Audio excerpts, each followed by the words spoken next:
Halo semuanya, sekali lagi selamat datang, selamat bergabung, baik yang bergabung secara live, secara langsung, maupun yang menonton melalui YouTube. Melalui episode kita kali ini, kita akan belajar mengenai surat Kolose. Dan di dalam surat Kolose ini kita akan berfokus kepada apa yang menjadi tema utama di dalam surat ini, yaitu mengenai supremasi atau keutamaan dari Kristus. Nah, surat Kolose ini merupakan satu surat yang merupakan bagian dari surat yang ditulis oleh Paulus dari dalam penjara. Pada waktu itu dia kemungkinan sementara berada dalam penjara di Roma dan dia bertemu dengan beberapa orang yang datang mengunjungi dia dan membawa kabar mengenai Kolose. Kalau kita membaca dalam surat Kolose, kita mendapatkan satu indikasi yang cukup kuat bahwa Paulus belum pernah berkunjung ke Kolose dan Kolose ini bukan jemaat yang didirikan oleh Paulus ya. Terus bagaimana tadi saya katakan dia belum pernah berkunjung ke sana. Karena itu surat ini juga bisa dikatakan merupakan satu cara untuk bagi dia memperkenalkan diri kepada jemaat Kolose. Kolose didirikan oleh seorang yang bernama Epaphras dan pada saat surat ini ditulis, kemungkinan Epaphras itu juga adalah salah seorang yang ditahan bersama-sama dengan Paulus. Kita tahu mengenai Epaphras karena di dalam pasal 1 ayat 7 dikatakan bahwa Paulus mendengarkan kabar mengenai Kolose, semuanya itu telah kamu ketahui dari Epaphras, kawan pelayan yang kami kasihi yang bagi kamu adalah pelayanan Kristus yang setia. Epaphras ini kemungkinan adalah orang yang mendirikan atau mengabarkan Injil di Kolose dan juga nanti di dalam Kolose kita melihat ada sebuah nama yang belakangan kita akan temukan kembali seorang yang bernama Onesimus. Onesimus ini kalau kita lihat dari surat Filemon, dia adalah seorang hamba, seorang budak yang melarikan diri dari tuannya dan Paulus kemudian menulis surat kepada Filemon yang nanti beberapa waktu kemudian kita akan pelajari untuk mencoba mendamaikan kembali budak ini, membawa dia kembali kepada tuannya dan supaya hubungan mereka bisa pulih kembali. Nah, Kolose kemungkinan adalah merupakan hasil atau buah pelayanan dari Epaphras ini. Jemaat Kolose kita juga lihat ada indikasi bahwa jemaat ini bukan jemaat yang terdiri dari orang-orang Yahudi. Ya, dalam pasal 1 ayat 27 misalnya, di situ kita melihat bahwa um, sesuatu yang dulunya belum ketahuan bagi jemaat Tuhan, yaitu bahwa kabar keselamatan itu adalah untuk semua orang. Ayat 27, kepada mereka Allah memberitahukan betapa kaya dan mulianya rahasia ini di antara bangsa-bangsa lain, yaitu Kristus ada di tengah-tengah kamu. Perhatikan kalimat ini. Kristus ada untuk bangsa-bangsa lain, yaitu Kristus ada di tengah-tengah kamu dan Kristus yang adalah pengharapan akan kemuliaan. Dan juga ini merupakan satu frasa yang biasanya bukan dikatakan oleh Paulus kepada jemaat yang terdiri dari orang Yahudi. Ya, pengharapan akan kemuliaan. Ini bukan satu istilah yang biasa dipakai di antara orang-orang yang berbahasa Aram, ya. Nah, namun dipakai oleh Paulus dalam surat Kolose dan ini memberikan pada kita indikasi bahwa surat ini kemungkinan besar bukan jemaat Kolose, kemungkinan besar bukan jemaat yang terdiri dari latar belakang Yahudi, tapi mereka kemungkinan adalah orang-orang non-Yahudi. Dan yang terakhir, kita kemudian mengetahui juga bahwa surat Kolose ini adalah surat yang di-share atau dibagikan bersama dengan jemaat yang ada di Laodikea. Kita melihat ini di bagian terakhir di pasal yang keempat, ayat 18. Di situ kita melihat bahwa di dalam pasal yang keempat, ya, kita melihat bahwa Paulus memberitahukan supaya surat ini setelah dibaca, itu juga bisa dikirimkan dibawa kepada jemaat di Laodikea. Dan kemudian ada surat yang ditulis oleh Paulus kepada jemaat di Laodikea dan Paulus mengatakan supaya surat itu juga dibacakan di antara eh, jemaat-jemaat yang ada di Kolose ini. Jadi surat ini bisa dikatakan merupakan bagian daripada yang kita sebut dengan surat yang diedarkan. Laodikea dan Kolose itu tidak terlalu jauh. Itu sebuah kota yang dalam perjalanan dengan jalan kaki itu bisa ditempuh dengan beberapa jam. Jadi sangat wajar bahwa surat ini, surat yang ada di Kolose setelah dibacakan, itu kemudian dibawa ke Laodikia dan pada saat yang sama surat di Laodikia itu dibawa kepada Kolose juga. Nah, surat Laodikia itu bukan merupakan bagian dari Alkitab. Jadi kita tidak tahu apa yang menjadi isi dari surat itu, tetapi kita melihat di sini bahwa Paulus merasa penting agar apa yang dibicarakan, apa yang diajarkan kepada jemaat di Laodikia itu juga diajarkan dan diberitahukan kepada jemaat di Kolose. Ya, ini merupakan hal yang umum sekali pada waktu itu. Nah, kita sekarang masuk kepada apa yang menjadi intisari dari seluruh surat Kolose. Surat Kolose kalau kita ringkaskan, kita bisa katakan bahwa surat Kolose ini berbicara mengenai keutamaan dan kecukupan Kristus. Kristus itu adalah yang paling utama, Kristus adalah yang paling tinggi, Kristus adalah di atas segalanya, dan di dalam Kristus segala sesuatu itu sudah cukup. Ini yang bolak-balik dibicarakan oleh Paulus. Kristus adalah yang nomor satu, dan di dalam Kristus segala-galanya sudah cukup. Nah, ini kita lihat dari beberapa ayat yang dinyatakan dalam surat ini. Ia adalah gambar Allah yang tidak kelihatan, yang sulung, lebih utama dari segala yang diciptakan. Karena di dalam dialah telah diciptakan segala sesuatu yang ada di surga dan yang ada di bumi, yang kelihatan dan yang tidak kelihatan, baik singgasana maupun kerajaan, baik pemerintah maupun penguasa, segala sesuatu diciptakan oleh Dia dan untuk Dia. Ia ada terlebih dahulu dari segala sesuatu, dan segala sesuatu ada di dalam Dia. Ialah kepala tubuh, yaitu jemaat. Ialah yang sulung, yang pertama, bangkit dari antara orang mati, sehingga ia terlebih utama dari segala sesuatu. Karena itu, karena seluruh kepenuhan Allah berkenan diam di dalam Dia. Kita lihat di sini bahwa Kristus itu adalah Allah, dan Dia juga adalah Sang Pencipta, tetapi kemudian seluruh ciptaan, menurut firman Tuhan di sini, diciptakan di dalam Dia dan untuk Dia. Dengan kata lain, saudara, di dalam Kristus, kita sebagai salah satu ciptaan, itu mendapatkan makna yang sepenuhnya. Nah, ini merupakan satu hal yang penting. Kalau kita bicara mengenai Kristus sebagai yang nomor satu di dalam hidup kita, dan Kristus sebagai satu-satunya yang merupakan kebutuhan kita, Kristus merupakan yang utama dan Kristus itu cukup bagi kita, di sini menunjukkan kepada kita bahwa kehidupan kita haruslah merupakan satu kehidupan yang ada di dalam Kristus. Surat Kolose di sini memberitahukan kepada kita bahwa kita perlu berhati-hati, jangan sampai kita mencoba mencari kepuasan atau berharap mendapatkan kepuasan, mendapatkan makna, mendapatkan validasi melalui hal-hal yang ada di luar Kristus. Dengan kata lain, saudara, satu-satunya yang bisa membuat kehidupan saudara dan kehidupan saya menjadi satu kehidupan yang bermakna adalah bergantung kepada bagaimana hubungan kita di dalam Kristus. Saya ulangi sekali lagi. Surat Kolose mengajarkan kepada kita bagaimana kehidupan kita itu bisa berharga, bagaimana kehidupan kita bernilai, itu sangat bergantung kepada bagaimana hubungan kita dengan Kristus. Kita bisa punya status sosial yang bagus. Kita punya pendidikan yang baik. Kita punya status ekonomi yang baik. Tapi menurut Kolose, saudara, kalau semua itu terjadi di luar Kristus, kita tidak bernilai. Kehidupan kita baru bernilai, kehidupan kita baru bermakna ketika kita ada di dalam Kristus dan hanya di dalam Kristus. Baru kemudian kehidupan kita, segala yang kita lakukan itu mempunyai dampak dan mempunyai makna yang sejati. Karena kenapa? Karena Dia adalah pencipta. Dia adalah desainer kita. Dia yang mengatur, Dia yang tahu apa yang terbaik bagi kehidupan kita. Sehingga Paulus mengatakan, ketika kita melakukan segala sesuatu di dalam Kristus, maka apa yang kita buat itu menjadi berarti.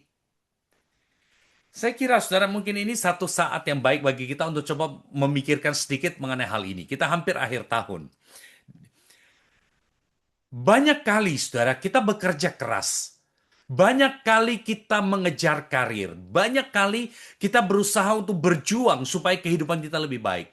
Tetapi pertanyaan yang kita perlu tanyakan adalah, di dalam kita bekerja keras, Berapa sering, saudara, kita betul-betul merasa puas dan merasa bisa meyakini bahwa apa yang kita lakukan itu sudah merupakan sesuatu yang optimal. Itu adalah merupakan makna dari kehidupan kita. Banyak orang, saudara, kerja keras, sibuk sana, sibuk sini, dan berhasil, tetapi kemudian di dalam kehidupannya, dalam hatinya, itu tetap kosong. Banyak kali kita menggantungkan harga diri kita menggantungkan status sosial atau kalau kita bisa katakan kemuliaan kita, kehormatan kita kepada gelar kita, kepada pekerjaan kita, kepada jabatan kita, kepada harta kita, kepada koneksi kita. Nah, semua itu baik, saudara. Tetapi saudara mungkin menyadari bahwa semua itu adalah sesuatu yang berubah. Aset kita, kekayaan kita, status kita, jabatan kita, pekerjaan kita, nilainya itu bisa berubah tergantung kepada situasi dunia yang juga terus-menerus berubah. Kolose mengingatkan kepada kita, kalau kita mau mendapatkan sesuatu yang utama, kita mau mendapatkan sesuatu yang tidak berubah, semua itu hanya kita bisa peroleh di dalam Tuhan Yesus. Karena dia adalah yang paling tinggi, dia adalah yang paling utama dari atas segala-galanya, dan di dalam dia, hidup kita baru kemudian berkecukupan. Nah, saya ingin mengajak kita untuk mencoba masuk dalam surat Kolose ini dan kita melihat bagaimana struktur dari surat Kolose ini. Sebagaimana biasa di dalam surat itu mulai dengan pembukaan, itu dari pasal 1, ayat 1 sampai ayat yang ke-14. Ini merupakan bagian pendahuluan dari surat Kolose. Nanti kita akan bicara lebih mendetil. Kemudian bagian kedua, di sini Paulus mulai berbicara mengenai pentingnya Kristus, mengenai bagaimana Kristus itu adalah yang paling tinggi, dia adalah yang paling utama, dia adalah yang paling besar, dia adalah yang paling mulia, dia adalah sumber dari segala-galanya. Keutamaan Kristus itu tetap dalam pasal 1 dari ayat 15 sampai dengan 23. Dan kemudian mulai dari pasal 1 ayat 24, di situ berbicara mengenai respons Paulus terhadap keutamaan Kristus. Nah, bagian ini menarik.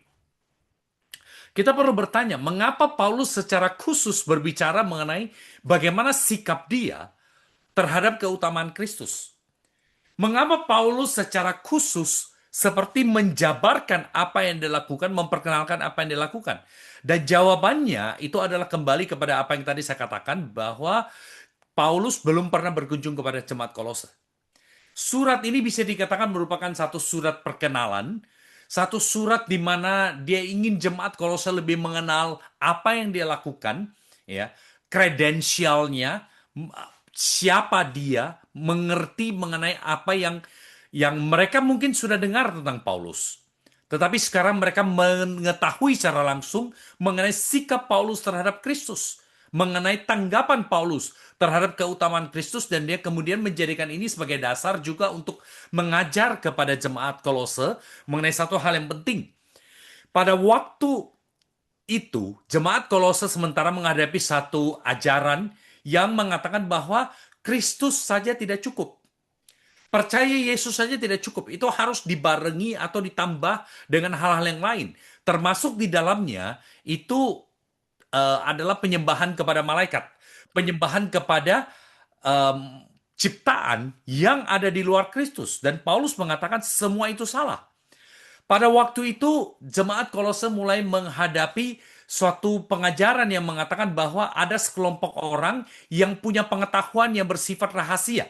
Pengetahuan yang tidak terbuka kepada semua orang, yang hanya diberikan Tuhan kepada orang-orang tertentu. Paulus mengatakan jangan tertipu dengan pengajaran-pengajaran yang seperti itu, dengan filsafat-filsafat yang kosong. Jangan tertipu. Makanya Paulus kemudian menjelaskan bahwa Kristus itu bukan hanya dia yang paling utama, bukan dia yang paling tinggi, tetapi juga dia mengabarkan bahwa Kristus itu sudah cukup. Tidak perlu ada tambahan. Percaya kepada Kristus, hidup di dalam Kristus, itu sudah cukup dan kita tidak membutuhkan ada tambahan-tambahan yang lain. Kristus dan kemudian berbuat baik. Kristus dan berbuat amal. Kristus dan dibaptis. Kristus dan pelayanan. Semua tambahan ini penting, tapi semua tambahan ini adalah ungkapan daripada respon kita kepada Kristus. Kita melayani, kita berdoa, kita membaca Alkitab, kita memberi persembahan, kita dibaptis, kita melakukan hal yang lain, bukan untuk menambahkan sesuatu kepada keselamatan kita. Oke, Kristus sudah cukup. Kristus adalah satu-satunya juru selamat, satu-satunya Tuhan. Semua yang lain kita lakukan itu adalah respon kita sebagai umat Tuhan. Kenapa saya melayani? Bukan supaya saya selamat. Kenapa saya memberi persembahan? Bukan supaya saya selamat, saya berbuat baik. Bukan supaya saya masuk surga, bukan. Saya melakukan semua itu adalah karena saya sudah diselamatkan. Adalah karena saya sudah menjadi orang yang percaya pada Kristus. Saya sudah diselamatkan dan Kristus sudah memberikan keselamatan itu, maka sekarang saya hidup sesuai dengan apa yang dia inginkan. Itu respon yang dikatakan di dalam pasal 2 dan ini merupakan bagian yang paling panjang, respon dari jemaat terhadap kecubuan Kristus.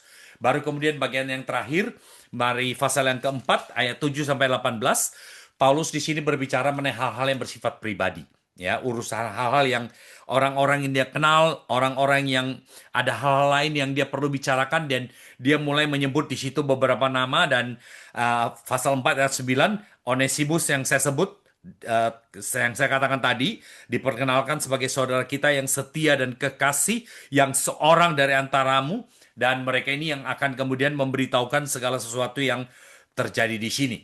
Epafras pada waktu itu kemungkinan dia ada di dalam penjara bersama dengan Paulus dan Onesimus itu yang membawa surat ini bersama dengan seorang yang kita lihat di sini yang namanya Tikhikus di dalam pasal 4 ayat yang ke-7. Semua hal ilhualku akan diberitahukan kepada kamu oleh Tikhikus, saudara kita yang kekasih, hamba yang setia dan kawan pelayan kita dalam Tuhan. Ia kusuruh kepadamu dengan maksud supaya kamu tahu tentang hal ihwal kami dan supaya ia menghibur hatimu. Dan ia kusuruh bersama-sama dengan Onesimus. Dua orang ini yang menjadi pembawa, menjadi kurir yang membawa surat Kolose ini dan juga surat Laodikia ini kepada jemaat-jemaat mereka dan kemudian mereka yang menceritakan tentang Paulus. Nah, sekarang kita masuk secara lebih mendetail. Bagian pertama itu adalah pembukaan sebagaimana biasa dalam pasal 1 ayat 1 dan 2 itu pembukaan surat itu salam dari Paulus Rasul Kristus Yesus dan dari Timotius saudara kita kepada saudara-saudara yang kudus dan yang percaya dalam Kristus di Kolose. Kasih karunia dan damai sejahtera Allah Bapa kita menyertai kamu. Dari pembukaan ini jelas kita tahu tidak diragukan bahwa penulis surat ini adalah Paulus ya. Dan kemudian masih di dalam pembukaan di situ kemudian berbicara mengenai dia menyatakan ucapan syukur. Ucapan syukur karena apa yang dia dengar mengenai jemaat Kolose. Di sini kembali kita tahu bahwa Paulus belum pernah pergi ke Kolose. Dia tidak punya hubungan secara pribadi dengan Kolose. Apa yang dia tahu tentang Kolose, dia tahu dari Epafras, dia tahu dari orang-orang yang sudah pernah ke Kolose. Dan dia mengatakan, setiap kali kami mendengar tentang kamu, kami mengucap syukur. Ayat yang ketiga. Karena kami telah mendengarkan tentang imanmu dalam Kristus Yesus, tentang kasihmu kepada semua orang kudus. Ayat yang kelima, pasal 1. Oleh karena pengharapan yang disediakan bagi kamu di surga. Ya, dan dia menyatakan rasa syukurnya untuk apa yang sudah dilakukan oleh jemaat Kolose dan ayat 7 mengatakan semuanya itu telah kamu ketahui dari siapa? Dari Epafras, kawan pelayanan kami kasihi yang bagi kamu adalah pelayanan Kristus yang setia. Epafras adalah pendiri atau orang yang mengabarkan Injil di jemaat Kolose. Dan satu hal lagi yang saya mungkin belum sebutkan tadi ya. Jemaat Kolose ini jangan pikirkan mereka itu sebagai satu jemaat yang seperti kita sekarang, di dalam satu gedung gereja, satu tempat sendiri. Sangat mungkin ini adalah jemaat yang ada di rumah-rumah, sebagaimana kebiasaan pada waktu itu. Mereka bukan berkumpul di satu gedung, mereka berkumpul di rumah-rumah dari anggota jemaat. Ya. Ayat yang ke-9 sampai ayat yang ke-14, Paulus kemudian memberitahukan doanya. Doa Paulus kepada untuk jemaat Kolose, sebab itu sejak waktu kami mendengarnya, kami tiada berhenti-henti berdoa untuk kamu. Kami meminta supaya kamu menerima segala hikmat dan pengertian yang benar untuk mengetahui kehendak Tuhan dengan sempurna. Perhatikan kalimat ini. Bukan hanya dia berdoa supaya mereka mengetahui kehendak Tuhan, tetapi juga mengetahui kehendak Tuhan dengan sempurna. Kata sempurna di sini bukan berarti dalam arti tidak ada salahnya. Kata sempurna di sini mempunyai pengertian mengetahui kehendak Tuhan secara lengkap. Mengetahui kehendak Tuhan secara menyeluruh. Di sini mempunyai makna dan memberitahukan kepada kita bahwa jemaat Kolose pengertiannya, pemahamannya mengenai Kristus itu melenceng. Ya, pemahaman mereka mengenai Kristus itu tidak terlalu tepat. Karena itu Paulus menulis surat ini supaya mereka makin mengerti, makin tahu bagaimana mereka dalam hubungan dengan Tuhan, supaya dikatakan apa? Ayat yang 10, sehingga hidupmu layak di hadapannya dan berkenan kepadanya dalam segala hal, kamu memberi buah dalam segala pekerjaan yang baik dan bertumbuh dalam pengetahuan yang benar tentang Allah, dan dikuatkan dalam segala kekuatan oleh kuasa kemuliaannya untuk menanggung segala sesuatu dengan tekun dan sabar. Dan mengucap syukur dengan sukacita kepada Bapa yang melayakkan kamu untuk mendapatkan bagian dalam apa yang ditentukan untuk orang-orang kudus dalam kerajaan terang. Doa Paulus adalah bahwa supaya jemaat Kolose itu makin berbuah. Makin mengungkapkan, makin menyatakan Kristus di dalam kehidupan mereka sehari-hari. Paulus di sini mau mulai mengingatkan pada mereka. Mereka sudah mulai dengan baik. Mereka sudah percaya pada Kristus. Jangan sampai kemudian di dalam perjalanan iman mereka melenceng. Karena kenapa? Karena saking semangatnya mau mengikuti Kristus, mereka menambah-nambahkan yang tidak perlu. Mereka mulai melakukan hal-hal yang sepertinya baik secara manusia, tapi tidak berguna di hadapan Tuhan. Itu nanti akan dibicarakan oleh Paulus secara lebih mendalam dalam bagian berikutnya. Ya. Nah, bagian yang kedua di sini adalah Paulus mulai berbicara mengenai keutamaan Kristus. Dan dia memberikan di situ beberapa bagian. Nomor satu, Paulus mengatakan bahwa Kristus itu yang paling utama dari segala ciptaan.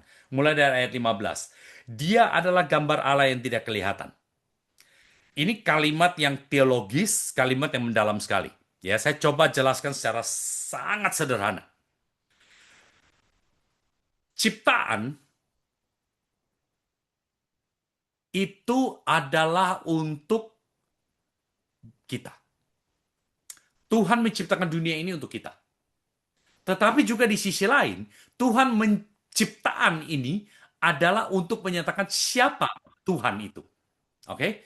Ciptaan itu adalah juga untuk mengungkapkan siapa atau atribut dari Tuhan. Nah, dengan kata lain, melalui ciptaan, kita bisa mengenal Tuhan. Melalui ciptaan, kita bisa mengenal Tuhan dengan lebih dekat. Kita mengenal sifat-sifat Tuhan. Karena kenapa? Dia adalah pencipta. Dalam Mazmur dikatakan bahwa langit menceritakan kemuliaan Allah. Kemudian kita, waktu Tuhan menciptakan kita dengan gambar dan rupanya. Dengan kata lain, ketika kita melihat ciptaan, kita mendapatkan gambaran mengenai Tuhan. Tidak secara lengkap, tetapi melalui ciptaan, dan khususnya melalui ciptaan yang baru, yaitu orang-orang yang sudah diselamatkan, kita punya kesempatan untuk makin mengenal Tuhan. Itu sebabnya penting sekali bagi kita orang Kristen sebagai ciptaan yang baru di dalam Tuhan untuk bisa menyatakan Tuhan kepada orang lain. Sudah lihat hubungannya di situ. Kristus dikatakan di situ adalah gambar Allah yang tidak kelihatan. Dia yang sulung. Kalau yang sulung berarti ada yang berikutnya. Dia lebih utama dari segala yang diciptakan. Mengapa demikian? Karena di dalam Dia telah diciptakan segala sesuatu yang ada di surga dan yang ada di bumi, yang kelihatan dan yang tidak kelihatan, baik singgasana maupun kerajaan, baik pemerintah maupun penguasa, segala sesuatu diciptakan oleh Dia dan untuk Dia. Nah, di sini kita mendapatkan satu hal. Jangan berpikir bahwa Yesus itu lebih rendah dari Allah Bapa. Tidak ada hierarki. Kita melihat di sini adalah fungsi yang berbeda. Kristus turut dalam penciptaan, namun penciptaan itu kalau kita bisa katakan disatukan semua itu di dalam dirinya. Kristus sebagai penyataan Allah kepada kita. Melalui Kristus kita dibawa untuk mengenal Allah. Kristus itu diperkenalkan juga di sini bukan hanya sebagai pencipta, Dia adalah kepala atas gereja. Ya, mulai dari ayat 18 sampai 20. Ia adalah kepala tubuh, yaitu jemaat. Ialah yang sulung, kembali istilah ini muncul. Yang pertama, kembali istilah ini muncul. Yang pertama bangkit dari antara orang mati, sehingga ia lebih utama dalam segala sesuatu. Kebangkitan, saudara, itu adalah sesuatu yang saudara dan saya akan alami. Kenapa kita tahu kita akan alami itu? Karena Kristus sudah terlebih dahulu dibangkitkan. Dan Alkitab memberitahukan, Kristus sudah dibangkitkan, dia adalah yang pertama dari yang akan dibangkitkan. Kita akan menyusul. Giliran kita akan tiba. Nah, Kristus di sini diperkenalkan sebagai kepala gereja.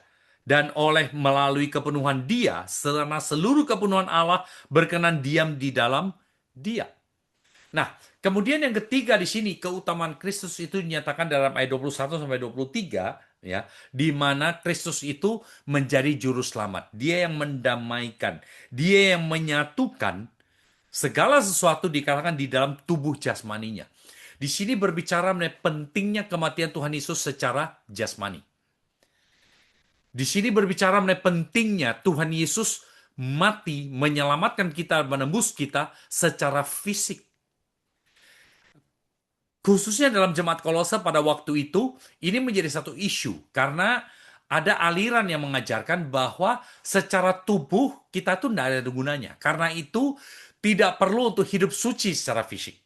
Bebas untuk mengikuti hawa nafsu. Bebas untuk melakukan apa saja yang kita mau. Karena fisik ini tidak ada gunanya. Fisik kita suatu hari kita akan tinggalkan. Yang penting itu rohnya di dalam. Fisik ini cuma seperti cangkang, cuma seperti kulit. Jadi kalau itu sudah kotor, sudah rusak, tidak apa-apa. Biarkan saja dia rusak, nikmati tubuh, nikmati hawa nafsu. Yang penting adalah rohnya. Jadi ada dualisme antara rohani dan jasmani. Rohani dan duniawi. Paulus mengatakan itu salah.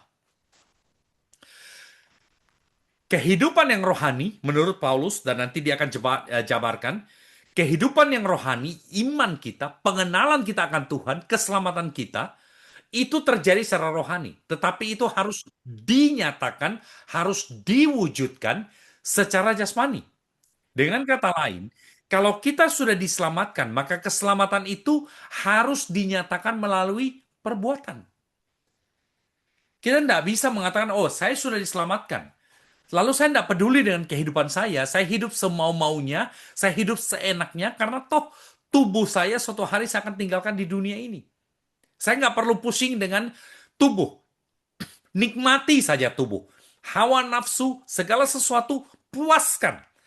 Toh kita sudah diampuni, toh kita sudah diselamatkan, dan kita tidak perlu khawatir mengenai hal itu. Yang penting adalah rohani. Paulus katakan tidak. Kalau kamu sudah diselamatkan, maka kehidupan kita harus berubah secara lahiriah, secara luar, kita juga perlu menyatakan keselamatan itu. Oke? Jadi, Kristus mendamaikan kita dengan Allah, dan pendamaian dengan Allah itu dinyatakan melalui cara hidup kita, sikap kita. Nah, sekarang bagian yang berikutnya adalah Paulus memberikan kesaksiannya secara pribadi. Bagaimana dia berespons terhadap keutamaan Kristus. Itu dari pasal 1 ayat 24 sampai dengan pasal 2 ayat yang kelima. Tidak terlalu panjang. Dia mengatakan bahwa dia melayani. Karena Kristus adalah yang paling utama, Kristus adalah yang nomor satu, maka Paulus mengatakan dia melayani Kristus. Sekarang aku bersuka cita bahwa aku boleh menderita karena kamu dan menggenapkan dalam dagingku apa yang kurang pada penderitaan Kristus, yaitu untuk tubuhnya, untuk jemaat. Aku telah menjadi pelayan jemaat itu sesuai dengan tugas yang dipercayakan Allah kepadaku untuk meneruskan firman-Nya dengan sepenuhnya kepada kamu. Paulus melihat dirinya di sini sebagai seorang hamba. Paulus melihat dirinya di sini bukan sebagai seorang yang melalui pelayanannya membuat dia berjasa kepada Kristus. Dia melihat pelayanannya itu sebagai satu rasa terima kasih, sebagai satu rasa syukur kepada Tuhan. Dia melihat pelayanannya sebagai satu kehormatan. Dan saya kira kita perlu juga berpikir demikian ya. Kalau saudara dan saya bisa melayani Tuhan, kalau saudara dan saya dipercayakan untuk mengambil bagian di dalam pelayanan, baik itu di dalam gereja maupun di luar gereja, kita Tidak boleh melihat itu sebagai satu cara untuk mendapatkan berkat Tuhan. Sebaliknya, pelayanan kita adalah sesuatu yang kita lakukan karena kenapa? Karena saya sudah diberkati. Saya melayani bukan untuk mendapatkan berkat. Saya melayani karena saya sudah diberkati. Kita perlu untuk memikirkan hal seperti itu, bahwa pelayanan itu adalah satu perwujudan rasa syukur kita kepada Tuhan. Pelayanan itu adalah satu ekspresi terima kasih kita kepada Tuhan. Pelayanan itu adalah cara kita untuk menyatakan kepada dunia, kepada orang-orang yang ada di sekitar, bahwa saya ini orang yang beruntung sekali karena saya dulunya berdosa, dan sekarang Kristus sudah menyelamatkan saya. Karena itu hidup saya, segala yang saya lakukan, pekerjaan, maksudnya di luar dalam karir kita, baik itu kita lakukan di gereja, di dalam keluarga, semua itu saya lakukan bukan untuk diri saya, tetapi saya lakukan itu adalah sebagai perwujudan, sebagai pernyataan rasa syukur, rasa terima kasih kepada Tuhan. Ini yang dilakukan oleh Paulus. Respon Paulus terhadap keutamaan Tuhan adalah bahwa dia melayani, dia memberitakan Kristus supaya jemaat menjadi makin sempurna dalam Kristus. Dan itu sebabnya dia kemudian menasehati mulai dari pasal yang kedua, supaya jemaat itu hidup dengan tertib dan hidup dengan teguh. Jangan mereka gampang goyang sana-sini dengan berbagai pengajaran yang tidak benar. Zaman sekarang, kita hidup dalam zaman di mana informasi itu tersedia di mana-mana. Informasi itu bisa dikatakan mengetuk pintu kita. Informasi itu diantar kepada kita. Demikian juga dengan gereja. Kadang-kadang kita menjadikan gereja itu sebagai seperti kita makan buffet. Kita makan apa yang kita mau, kita pilih apa yang kita mau, apa yang kita suka, dan itu yang kita santap. Akibatnya yang terjadi adalah kita seringkali menjadi orang Kristen yang malnutrisi. Kita menjadi orang Kristen yang gizinya tidak seimbang. Kita makan banyak, kita mendengar banyak firman Tuhan, tetapi kita hanya mendengar apa yang kita inginkan. Kita hanya mendengar apa yang kita suka. Kita menjadi penggemar, mengikuti orang-orang tertentu yang mengajar kepada kita, dan ajaran itu kita tidak periksa apakah betul sesuai dengan firman Tuhan. Saya ingin mendorong saudara untuk setiap kali kita mendengarkan khotbah, setiap kali kita mendengarkan pengajaran, selalu kembali kepada Alkitab dan cari tahu apakah pengajaran itu sesuai dengan ajaran firman Tuhan atau tidak. Tidak terlalu sulit, saudara. Jangan pikir bahwa, oh ya, saya nggak pernah sekolah Alkitab, bagaimana mungkin saya mengerti? Saudara kalau mau mencoba, saudara akan bisa melihat. Saudara akan bisa menemukan apakah yang saudara dengar itu betul-betul berdasarkan firman Tuhan, atau itu hanya sekedar kalimat-kalimat yang bagus dari mulut orang yang pintar berbicara. Kita perlu berhati-hati, saudara. Pengajaran firman Tuhan itu bukan untuk membuat kita merasa nyaman. Pengajaran firman Tuhan bukan untuk membuat kita merasa suka. Pengajaran firman Tuhan itu adalah untuk membawa kita makin mengenal Kristus secara lebih lengkap, secara lebih mendalam. Karena itu kita perlu bertanya, apakah pengajaran yang saya terima itu menolong saya untuk mengenal Kristus dengan lebih lengkap? Atau hanya mengenal satu aspek tertentu dan bolak-balik hanya di situ saja? Bagian berikutnya dari surat Kolose di sini berbicara mengenai kecukupan Kristus dan kemudian respon jemaat Tuhan. Ini bisa dikatakan merupakan bagian yang paling panjang. Di sini Paulus mengatakan bahwa Kristus adalah satu-satunya dasar, satu-satunya fondasi untuk hidup secara rohani. Dia mengatakan di situ, kamu telah menerima Kristus Yesus Tuhan kita. Oke, ini satu fakta, merupakan satu pernyataan. Karena kamu setelah menerima Kristus Yesus Tuhan kita, maka itu hendaklah hidupmu tetap di dalam Dia. Hendaklah kamu berakar di dalam Dia dan dibangun di atas Dia. Hendaklah kamu bertambah teguh dalam iman yang telah diajarkan kepadamu, dan hendaklah hatimu melimpah dengan syukur. Saudara-saudara, di sini kita diperlihatkan, Paulus memberitahukan kepada kita Percaya kepada Kristus, menjadi orang Kristen itu bukan akhir dari segalanya. Percaya kepada Kristus itu adalah awal dari satu kehidupan yang baru. Awal dari satu kehidupan, satu perjalanan yang baru yang tetap kita jalani di dalam Kristus. Mengapa? Karena bukan saja Kristus paling utama, tapi juga di dalam Dia segala sesuatu cukup. Berjalan di dalam Kristus itu di situ mengatakan pada kita itu berarti kita perlu memberikan respon, ya. Kita perlu memberikan respon yang tepat. Kalau kita lihat di sini di dalam pasal 2 ayat 6 sampai 15, Paulus di sini berbicara mengenai apa yang terjadi sesudah mereka percaya Yesus. Yesus itu harus menjadi dasar, ya. Ayat 8, hati-hatilah jangan ada yang menawan kamu dengan filsafat yang kosong dan palsu menurut ajaran turun-temurun dan roh-roh dunia, tetapi tidak menurut Kristus. Dengan kata lain, ada orang yang kalimatnya bagus, pintar berbicara, apa yang dia katakan seperti masuk akal, tetapi apa yang diajarkan sebetulnya itu tidak sesuai dengan firman Tuhan. Dan kita perlu berhati-hati. Kita perlu berhati-hati. Saudara perlu dan saudara bertanggung jawab untuk mengecek apakah yang saya ajarkan itu sesuai firman Tuhan atau tidak. Sekalipun mungkin saya memberikan sesuatu yang bagus, sesuatu yang menarik, sesuatu yang indah, sesuatu yang enak didengar. Tapi kalau ternyata itu tidak sesuai dengan firman Tuhan, saudara perlu tolak. Saudara perlu cari orang lain. Saudara tidak perlu dengar, saudara tidak perlu pusing. Paulus katakan dasar kehidupan kita itu adalah di dalam Kristus. Nah, bagaimana kemudian kita berespon terhadap kecukupan Kristus itu? Di sini mulai dari pasal kedua ayat yang ke-16, Paulus memberikan 4 hal. Bagaimana orang Kristen berespon. Ya, dan 4 hal itu dia mulai dengan kata ini, karena itu.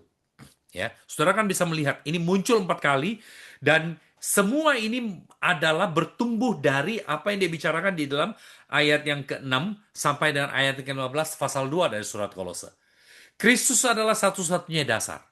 Karena Kristus adalah satu-satunya dasar, maka 1, 2, 3, 4. Nomor 1.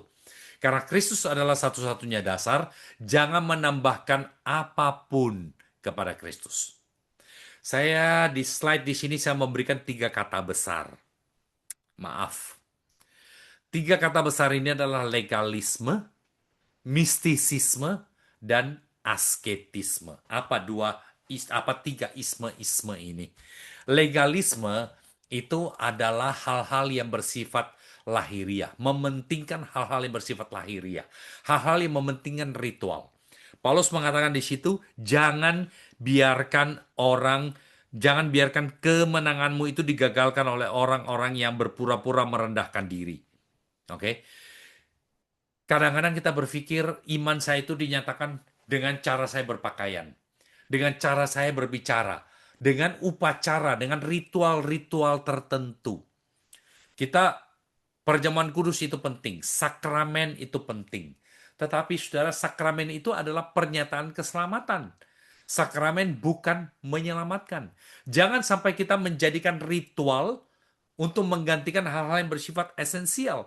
Jangan sampai kita menjadikan ritual itu sebagai sesuatu yang lebih penting daripada yang merupakan makna yang sebenarnya. Seperti misalnya ayat 21. Jangan jamah ini, jangan kecap itu, jangan sentuh ini. Berbagai macam peraturan, itu legalisme. Yang kedua, mistisisme. Ya, mistisisme ini berkaitan dengan penyembahan kepada atau melakukan sesuatu yang kita percaya kalau saya lakukan itu akan memberikan kepada saya suatu khasiat rohani, satu makna rohani. Ya, Alkitab ini saya nggak bisa tidur, maka saya taruh dia di bawah bantal. Ayat Alkitab, ukir kecil, dan kemudian saya taruh di badan saya, itu akan melindungi saya. Di dalam mobil, kita taruh ayat Alkitab, dan itu akan melindungi saya dari kecelakaan. Hal-hal yang seperti itu yang bersifat mistis. Dalam hal ini, Paulus mengatakan ada penyembahan kepada malaikat misalnya. Orang-orang yang berfokus pada penglihatan-penglihatan. sangat mementingkan penglihatan. Paulus mengatakan hati-hati. Itu bukan merupakan hal yang benar. Oh, bukan berarti kita tidak ada penglihatan. Bukan berarti malaikat itu salah. Tapi Paulus mengatakan jangan menambah-nambahkan. Di bagian lain, dalam Galatia, dalam surat-surat yang lain, Paulus mengatakan malaikat itu adalah pelayan kita, pelayan orang-orang Kristen, orang-orang yang diselamatkan. Bukan untuk disembah. Di dalam bagian lain Alkitab, ketika Yohanes menyembah kepada malaikat, malaikat mengatakan pada dia, jangan sembah aku, sembahlah Tuhan. Tapi hari ini, saudara, kita barangkali mementingkan penglihatan. Kita mementingkan mendengarkan suara Tuhan secara fisik, baru kita mau melakukan sesuatu. Dan kemudian orang yang mengatakan dia bisa mendengarkan Tuhan, melihat Tuhan, mendapat penglihatan, sepertinya itu adalah orang yang lebih rohani dari kita. Paulus katakan hati-hati. Jangan menambah-nambahkan kepada Kristus. Karena kenapa? Kristus sudah cukup. Asketisme, saudara, bagian terakhir. Asketisme ini berbicara mengenai penyiksaan diri. Sepertinya kalau saya itu banyak berpuasa, tidak makan ini, tidak makan itu, semua uang saya sengaja berikan untuk persembahan, untuk melayani Tuhan. Pokoknya menyiksa diri. Menyangkal diri, itu kalimat yang sering kali kita pakai dalam kekristenan. Itu lalu menjadi sesuatu yang membuat kita rohani. Paulus katakan menyangkal diri itu bagus. Tetapi menyiksa diri secara sengaja supaya kita diperkenankan oleh Tuhan, itu bukan sesuatu yang perlu. Jangan menambah apa-apa. Sebaliknya bagaimana kita? Pasal 3, sebaliknya yang kita perlu adalah punya pikiran sebagaimana yang ada di dalam Kristus. Pasal 3 ayat 1 sampai ayat yang keempat. Karena itu, kalau kamu dibangkitkan bersama dengan Kristus, carilah perkara yang di atas di mana Kristus ada, duduk di sebelah kanan Allah. Ini karena yang kedua. Ya, saudara lihat di situ, pasal 3 ayat 1. Karena itu, Kristus sudah cukup. Karena itu, kalau kamu dibangkitkan bersama Kristus, carilah perkara yang di atas. Ya. Kemudian yang berikutnya di situ ayat 5, mulai dari ayat 5, bagian yang ketiga. Bagaimana respon jemaat terhadap kecukupan Kristus?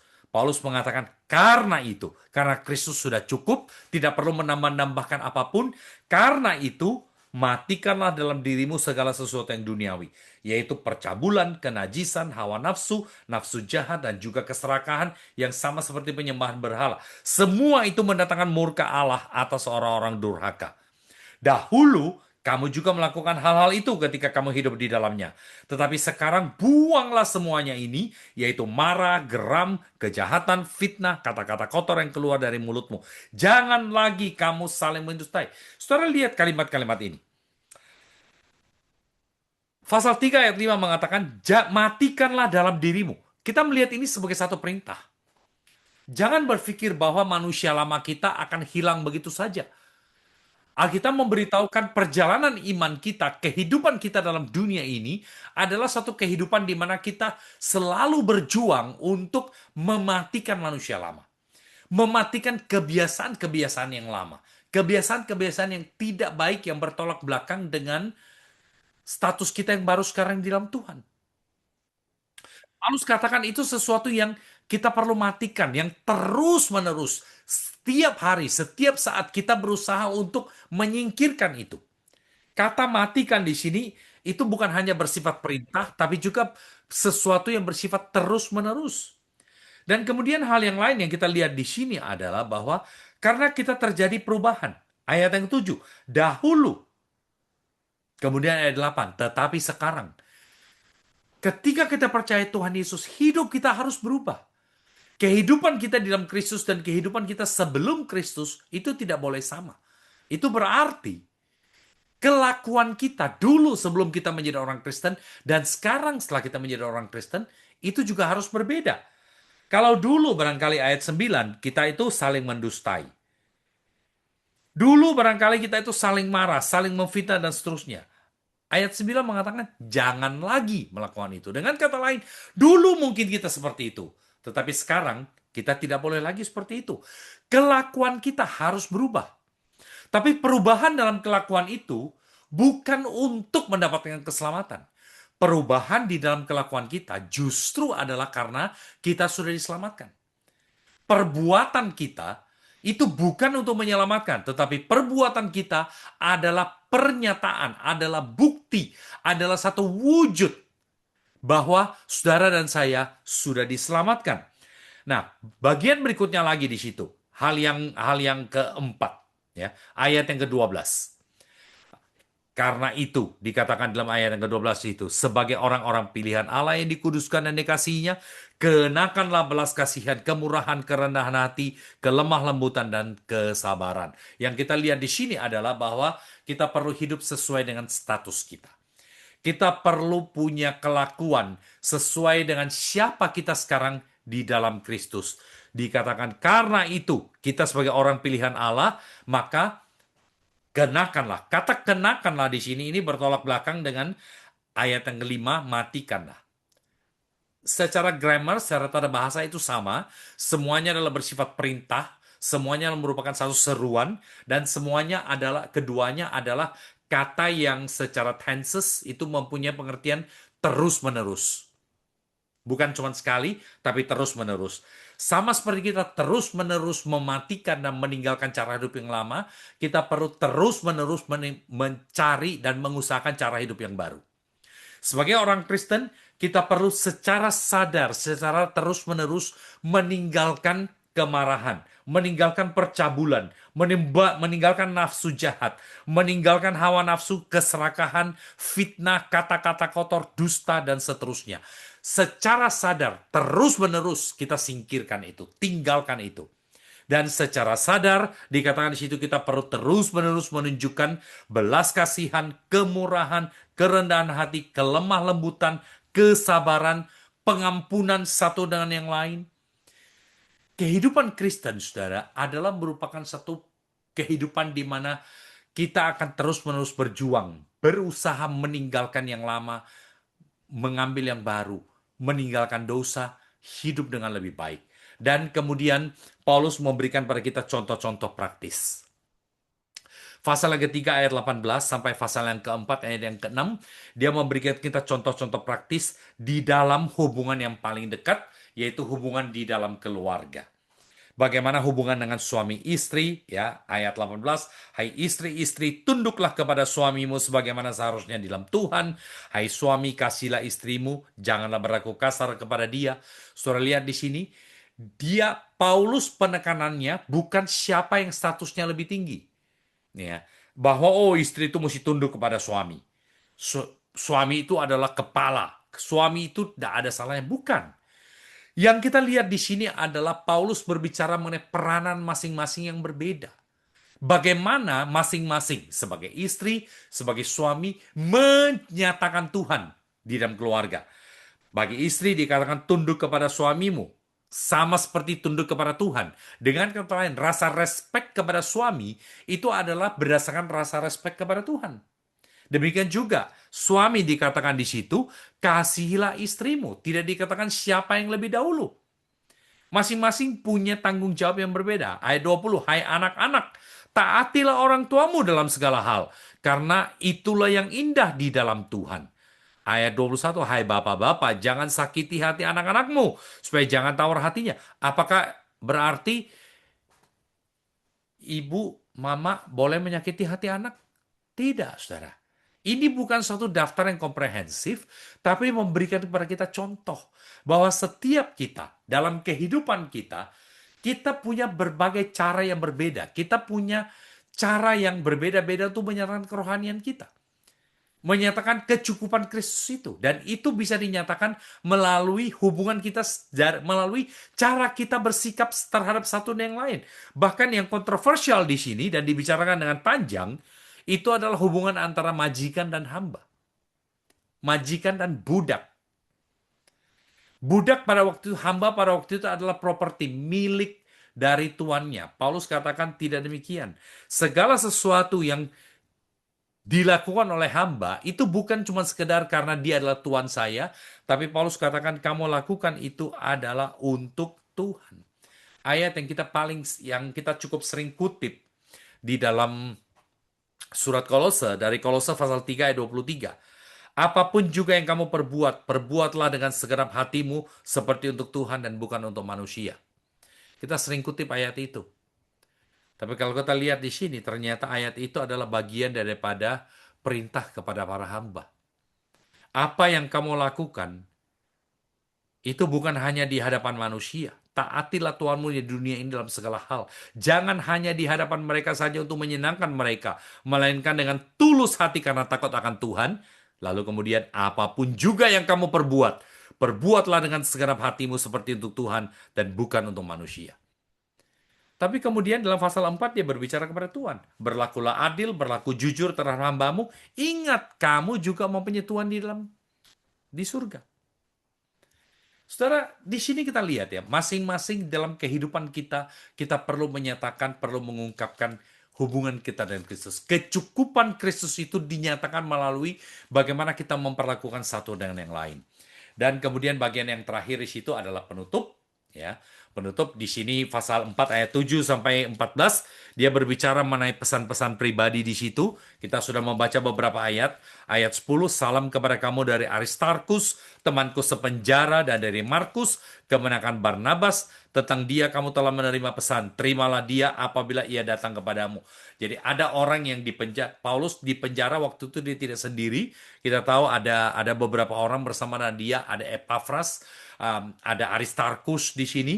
Kemudian juga ayat 11, dan dari Yesus yang dinamai Justus, ya. Hanya ketiga orang ini dari antara mereka yang bersunat yang menjadi temanku sekerja untuk kerajaan Allah, mereka menjadi penghibur bagiku. Kita lihat Paulus di dalam pelayanannya banyak hal yang dilakukan. Ayat 12, salam dari Epafras kepada kamu, ya seorang dari antaramu, hamba Kristus Yesus yang selalu bergumul dalam doanya untuk kamu, supaya kamu berdiri teguh sebagai orang-orang yang dewasa, yang berkeyakinan penuh dengan segala hal yang dikehendaki Allah. Sebab aku dapat memberi kesaksian tentang dia, bahwa ia sangat bersusah payah untuk kamu, untuk mereka yang di Laodikia dan di Hierapolis. Ya, dan kemudian ayat 14, kita mengenal nama yang lain, Lukas, yang ada Injil Lukas dan di situ disebut sebagai seorang tabib. Dan terakhir, pesan supaya surat ini dibacakan juga kepada jemaat di Laodikea, dan supaya surat yang ada di Laodikea dibacakan juga di Kolose, surat yang diedarkan. Nah, ada 4 hal yang saya ingin ajak kita untuk kita pikirkan sebagai pelajaran, sebagai aplikasi bagi kita. Yang pertama, surat Kolose mengajarkan kepada kita bahwa Kristus itu harus menjadi pusat kehidupan kita, fokus kehidupan kita. Paulus di sini mengingatkan pada kita, kehidupan kita di dalam dunia ini adalah merupakan bagian dari tubuh Kristus. Kehidupan kita harus dikendalikan, dikontrol oleh Tuhan.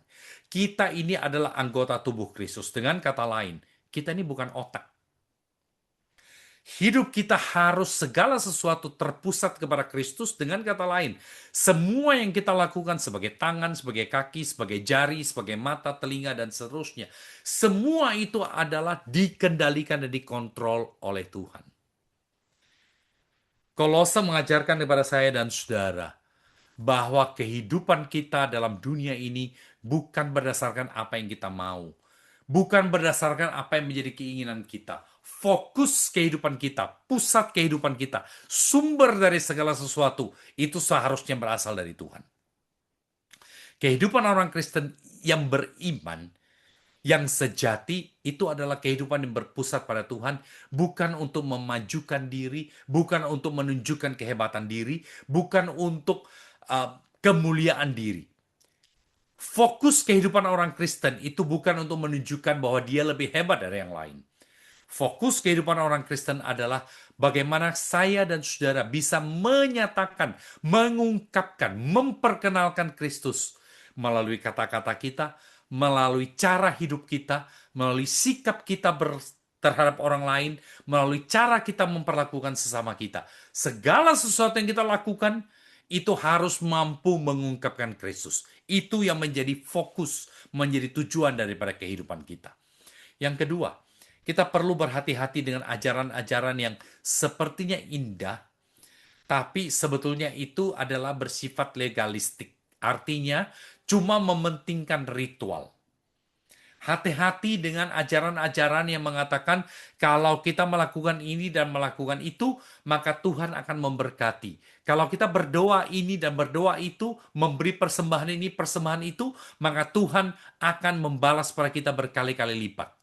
Hati-hati dengan hal-hal yang seperti itu. Jangan sampai kita menambah-nambahkan yang kosong.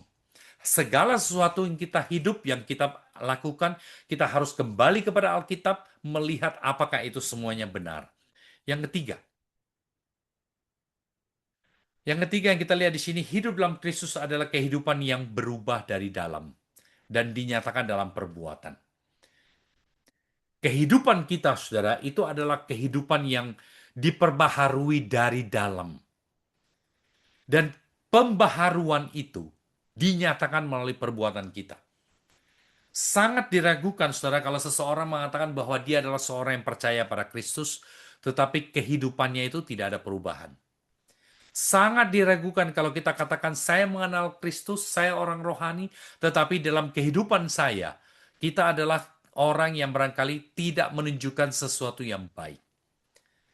Alkitab mengajarkan kepada kita, saudara, kalau kita menjadi seorang Kristen yang sejati, seorang yang kehidupan kita sudah menerima berkat, menerima kasih Kristus, kita perlu menyatakan itu kepada orang lain. Apa yang kita terima dari Tuhan, kita perlu bagikan, kita perlu nyatakan kepada orang yang lain. Karena perubahan yang terjadi itu perubahan di dalam diri kita, bukan di luar. Perubahan yang di dalam itu dinyatakan melalui perbuatan kita, cara kita bicara, sikap kita terhadap sesama. Dan yang terakhir, cara kita memperlakukan orang lain itu harus menunjukkan rasa hormat kita kepada Kristus. Saudara-saudara dikasih Tuhan, cara kita bersikap kepada orang lain, bagaimana kita memperlakukan sesama, itu adalah ekspresi daripada sikap kita kepada Tuhan. Alkitab berkali-kali mengatakan seperti itu. Apa yang kita lakukan terhadap orang yang paling lemah, yang paling kurang, kita memperlakukan itu terhadap Tuhan. Kita perbuat itu terhadap Tuhan. Terlalu mudah, saudara, bagi kita untuk manis kepada orang yang manis kepada kita. Terlalu mudah, saudara, bagi kita untuk baik kepada orang karena kita membutuhkan sesuatu dari orang itu. Terlalu mudah, saudara, bagi kita untuk baik kepada orang yang kita berharap akan membalas, yang berfaedah. Membangun koneksi dengan orang yang punya kedudukan, dengan orang yang punya kekayaan, dengan harapan, dengan saya baik kepada dia, saya bisa mendapatkan sesuatu nanti. Paulus mengatakan tidak. Kita perlu memperlakukan setiap orang, siapapun dia, apapun latar belakang ekonomi, sosial, pendidikan, kita perlakukan mereka dengan hormat. Karena kenapa? Kita melakukan itu, kita menunjukkan rasa hormat kita kepada Kristus. Bagaimana mungkin kita mengatakan kita menghormati Kristus kalau kita tidak bisa menghormati orang yang ada di sekitar kita? Kolose mengatakan segala sesuatu yang kita lakukan, pasal 3:23, perlakukanlah itu seperti untuk Tuhan, bukan untuk manusia. Ketika kita menghormati sesama kita menghormati Tuhan. Nah, saudara-saudara dikasih Tuhan, saya harap semua ini hari ini menolong kita untuk memikirkan bagaimana hubungan kita dengan Kristus. Apakah kita menomorsatukan Kristus di dalam kehidupan kita? Apakah kita selalu taat dan selalu mengikuti Tuhan di dalam kehidupan kita? Kiranya Tuhan menolong kita sekalian. Amin.